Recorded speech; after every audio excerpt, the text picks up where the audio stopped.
فضائل بھی ہم نے دیکھے. آئیے اب اس کے کنڈیشنز کیا ہیں, اس صبر کا فائدہ کون اٹھا سکتا ہے؟ ورنہ پتہ چلا صبر کی بات تو ہو رہی ہے لیکن کنڈیشنز نہیں پتہ ہے, کب اس کا اجر ملتا ہے, کب وہ چیز ہم کو فائدہ مند ہوں گی, وہ جان لیجیے. آئیے, پہلی شرط یہ ہے کہ انسان صبر صرف اور صرف اللہ کے لیے کرے. انسان صبر صرف اور صرف اللہ کے لیے خالص, تبھی اس کا اجر ملے گا. یاد رکھیے, اس لیے صبر نہیں کہ بہت بڑا ہے میرے کو اس کا وہ کریں گا تو خاموش بیٹھ جاؤ, اس لیے صبر نہیں کہ دنیا کیا بولیں گے اس لیے میں خاموش بیٹھ جاتا ہوں, اس لیے صبر نہیں کہ ہمارے خاندان میں فیشن ہے ایسے ہی کرتے ہم لوگ ریئیکٹ, تو اس لیے میرے کو کرنا, اللہ کے لیے نہیں. سمجھ رہے آپ؟ تو اس کا اجر انسان کو پھر نہیں ملتا. ٹھیک ہے, اس کے تعلق سے سورہ رات میں اگر دیکھیں تو اللہ سبحانہ تعالیٰ فرماتا ہے, اور جنہوں نے اپنے رب کی رضا کی طلب کرتے ہوئے صبر کیا اور نماز قائم کی, اور ہم نے انہیں جو کچھ دے رکھا ہے اس سے پوشیدہ اور کھلے طور پر وہ جو ہے خرچ کیا ہے, اور وہ برائی کا جواب بھلائی سے دیتے رہے ہیں. ٹھیک ہے, مطلب گناہ کے بعد فوراً نیکی کرتے ہیں, یا کوئی برائی کرتا ہے اس کا جواب بھلائی میں دیتے, برائی کے بدلے میں برائی نہیں دیتے, تو انہی لوگوں کے لیے آخرت کا گھر ہے. ٹھیک ہے, تو صبر کیا تو آخرت کا گھر کس کو ملے گا؟ جو صبر کیا خالص اللہ کے لیے, جنہوں نے اپنے رب کی رضا طلب کرنے کے لیے کیا کیا, کرتے رہے, صبر کیا, اللہ کی رضا کے لیے صبر کیا, پھر نماز قائم کیا. خود یہ بھی ایک صبر ہے, کتنی تکلیف ہوتی ہے کوئی نماز قائم کرنے میں, اور ایسے ممالک میں انتظام نہ ہو, سسٹم نہ ہو, تو اور بھی تکلیفیں بڑھ جاتی ہے. ٹھیک ہے, قائم رکھنے میں, اور انہیں جو کچھ دے رکھا ہے اس میں سے خرچ کرتے ہیں اللہ کے لیے, کھلے سے اور چھپے سے. اور پھر فرمایا برائی کا جواب بھلائی سے دیتے ہیں. ٹھیک ہے, برائی سے نہیں دیتے ہیں. تو اللہ سبحانہ تعالیٰ فرماتا ہے ایسے لوگوں کے لیے آخرت میں بڑا گھر ہے. کہ تو ہمیں اگر آخرت کا گھر چاہیے تو ہمیں کیا کرنا ہوگا؟ صبر کرنا ہوگا, اس لیے کہ خالص اللہ کے لیے ہوگی. پہلی کنڈیشن ہے. سیکنڈ کنڈیشن کیا ہے؟ دوسری شرط یہ ہے کہ بندہ مومن ہر قسم کی آزمائش میں اپنے زبان سے کوئی خلاف بات نہ نکالے کہ میرے ساتھ کیوں ہوا.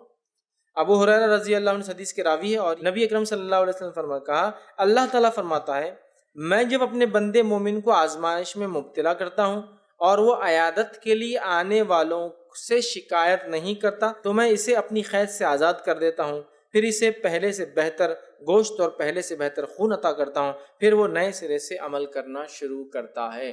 کیا فرمایا حدیث میں؟ جب میں کسی بندے کو کوئی مصیبت پریشانی میں آزمائش میں مبتلا کرتا ہوں, جو لوگ عیادت کو آتے وہ ان کے سامنے کوئی شکایت نہیں کرتا, ہمارے ساتھ ہی ہوا دیکھو نا, ہمیشہ ایسے ہے, ابھی دیکھو ان کا ہوا تھا ابھی ان کا ہو گیا, ابھی ان کی مصیبت تھی ان کی مصیبت آ گئی, ان کی بیماری تھی ان کی بیماری آ گئی, ان کی تجارت گھاٹا آ گیا تھا ان کا آ گیا, کوئی شکایت نہیں کرتا, بس اللہ کی طرف سے بس جو بھی ہوا سب آپ دعا کیجیے کہ ہم اس آزمائش میں کھرے اترے. ٹھیک ہے, تو وہ جزا فضا نہیں کرتا. جو لوگ اس کے پاس آتے ہیں عیادت کے لیے, کسی کا انتقال ہو گیا, کوئی شکایت اللہ کے بارے میں نہیں کرتا. تو اللہ تعالیٰ فرماتا ہے تو ایسے بندے کو میں اپنی قید سے آزاد کر دیتا ہوں. اللہ کی قید کیا ہے؟ جہنم. جہنم قید خانہ ہے نا, اس کو ڈھکن ہے, اندر دھکا دے کے بند کر دیا جائے گا, جبکہ جنت کھلے باغات ہیں جو اونچے اونچے ہیں, اور جہنم گہری ہے جس کو اوپر سے بند کر دیا جائے گا. ٹھیک ہے, تو اپنے قید سے آزاد کر دیتا ہوں, اور پھر اسے پہلے سے بہتر گوشت پہلے سے بہتر خون دیتا ہوں, اور اس کو عمل کرنے میں, اور جو ہے جس کو ہم کہیں گے جو ہے وہ پھر سے نئے سرے سے عمل کرنا شروع کر دیتا ہوں. مطلب اس کو پچھلے گناہ معاف کر دیتا ہوں, اور پھر سے اس کو صحت طاقت توانائی دیتا ہوں تاکہ پھر سے وہ نئے سرے سے عمل کرنا شروع کرے. تو ہمیں جو ہے زبان سے اللہ کے خلاف کچھ نہیں بولنا ہے. پہلا خالص اللہ کے لیے صبر, دوسرا زبان سے جزا فضا نہیں کرنا ہے. تیسری شرط کیا ہے؟ ابتدا سے ہی صبر ہو, شروع سے آخر تک صبر ہو. یہ نہیں کہ پہلے تو جو کرنا تھا کر لیا اور پھر بعد میں صبر کر رہے ہیں, پھر بدلا نہیں ہے اس کا, پھر بدلا نہیں ہے. نبی اکرم صلی اللہ علیہ وسلم فرماتے ہیں, انس بن مالک رضی اللہ عنہ حدیث کے راوی ہیں, اور یہ بخاری اور مسلم کی روایت ہے, ایک خاتون قبر پر روتے ہوئے بیٹھی تھی, اور شاید یہ مدینے کا ابتدائی دور تھا, یا وہ اللہ کے رسول صلی اللہ علیہ وسلم کو نہیں پہچانتی تھی, دونوں میں سے کوئی ایک بات تھی. روتے بیٹھی ہوئی تھی, آپ صلی اللہ علیہ وسلم گئے تو آپ نے فرمایا کہ اتق اللہ وصبری, کہ اللہ کا تقوی اختیار کر اور تو صبر کر. اس عورت سے کہا, تو اس عورت نے کیا کہا, اور حدیث کے الفاظ دیکھیے اس طرح سے, تم اللہ تعالیٰ کا تقوی اختیار کرو اور صبر کرو. تو اس عورت نے کہا آپ جائے اور اپنا کام کریں, آپ کو کیا معلوم میرے پہ کیا مصیبت ہے. اس طرح کے الفاظ ادا کر دی. اس سے پتہ چلتا ہے یا تو آپ صلی اللہ علیہ وسلم مدینے میں نئے تھے, یہ عورت نہیں پہچانتی تھی, یا پھر اس نے آپ صلی اللہ علیہ وسلم کبھی دیکھا نہیں تھا. ٹھیک, آپ صلی اللہ علیہ وسلم خاموشی سے چلے گئے, یا آپ کا بھی صبر تھا, سمجھ رہے آپ, چلے گئے. اس کے بعد لوگ پیچھے سے اور کہا بیوقوف, تم کو معلوم کس سے بات کر رہے تم؟ تو کہا ایک آدمی آ کے سمجھا رہا تھا, وہ اللہ کے رسول صلی اللہ علیہ وسلم تھے. کہا رہے بڑی غلطی ہو گئی, فوراً بھاگی وہاں سے نکل کے, بھاگی اور گھر پہ آئی اللہ کے رسول صلی اللہ علیہ وسلم کے پاس, دستک دی اور سیدھا کر کے اللہ کے رسول صلی اللہ علیہ وسلم میں معافی چاہتی ہوں آپ سے, میں نے آپ کو بالکل نہیں پہچانا, اس لیے میں نے ایسے الفاظ آپ سے کہہ دیے. مطلب جو الفاظ کہ آپ کو کیا پتا کیا مصیبت بڑا ہے بولنے کے لیے، سب چل جاؤ یہاں سے. تو اللہ کے رسول صلی اللہ علیہ وسلم میں نہیں پہچانتی تھی آپ کو، اس لیے وہاں جو ہے میں نے اس طرح سے بات آپ کے سامنے کر دی. تو آپ صلی اللہ علیہ وسلم نے اسے فرمایا اور کہا انما الصبر عند الصدمۃ الاولی، صبر تب ہوتا ہے جب صدمہ لگتا ہے. سمجھ رہا؟ کسی کا انتقال ہوا، آپ نے رویا دھویا، جزا فضا غیر شرعی چیزوں سے، جس کو ہم بولتے ہیں بیان کر کر کے رونا، چہرے پر مارنا، چیزوں کو توڑنا، کپڑوں کو پھاڑنا، بالوں کو نوچنا، چہروں کو نوچنا، ٹھیک ہے، خون کا نکالنا، جسموں کو کاٹنا، ایسا کرتے ہیں لوگ کسی کے انتقال، کسی کی شہادت پر، ٹھیک ہے، اس طرح سے لوگ کرتے ہیں. بہرحال تو تب اگر آپ نے صبر کر لیا یا تب صبر نہیں کیا اور بعد میں 1-2-3 مہینے ہو گئے تو بولتے امی کو بہت صبر آ گیا، تو یہ صبر نہیں. صبر تب ہوتا ہے جب صدمہ لگتا ہے. ٹھیک ہے، آپ کو کسی نے آ کے ٹکر مار دی اور خوب آپ نے اس کو مار دیا اور بعد میں بول رہا میں نے صبر کر لیا، تو یہ صبر نہیں تھا.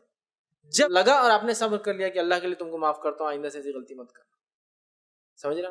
یا میں چاہوں تو ہاتھ اٹھا سکتا ہوں لیکن ہاتھ نہیں اٹھاؤں گا، جتنا نقصان ہو اتنا آپ دے دیجیے مجھے، کیونکہ نقصان تو ہوا میرا، آپ اتنا دے دیجیے، باقی آپ کو کچھ نہیں بولتا ہوں.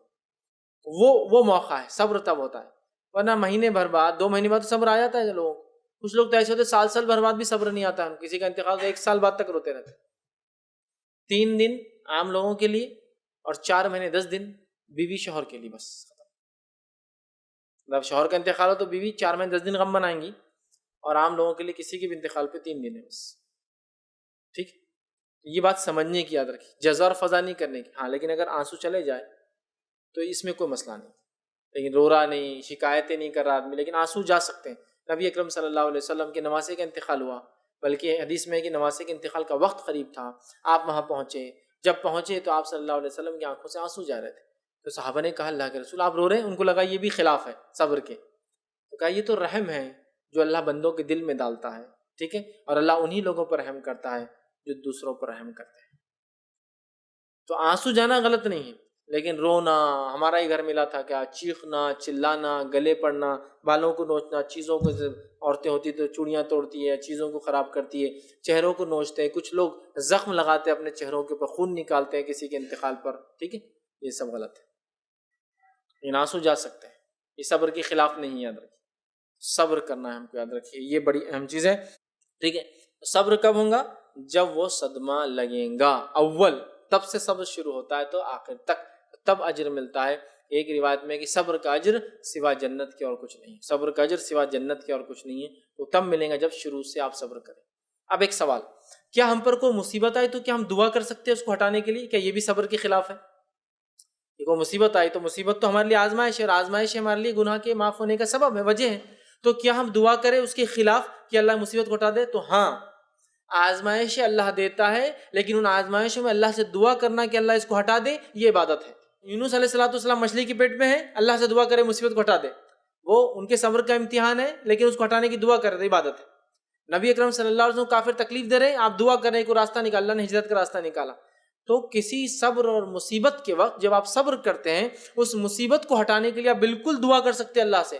ایسا نہ ہو کہ آپ سمجھے نہیں دعا بھی نہیں کرنا اس لیے کہ صبر آزمائش ہے اور آزمائش سے گناہ معاف ہوتے ہیں، لہٰذا مصیبت تو کنٹینیو رہنے دو. نہیں، مصیبت جب آئے جس پر آپ صبر کرتے ہیں تو اس مصیبت کو ہٹانے کے لیے اللہ سے دعا کرنا یہ عین عبادت ہے.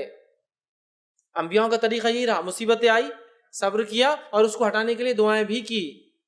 تو کوئی ایسا نہ ہو کہ جب مصیبت آئے تو بولے نہیں آنے دو، کنٹینیو چلنے دو اس لیے کہ اس سے ہم کو فائدہ ہوگا. نہیں، اس کو ہٹانے کے لیے دعا کرنا بھی عبادت ہے. تو لہٰذا کوئی مصیبت، کوئی پریشانی آپ پر آتی ہے، اس پہ آپ صبر کیجئے، اس کا آپ کو انشاءاللہ عزیز ہمیں بدلہ ملے گا. اور ساتھ میں اس صبر کے ساتھ ساتھ آپ دعا بالکل کیجئے کہ اللہ اس مصیبت کو ہم سے ہٹا دے.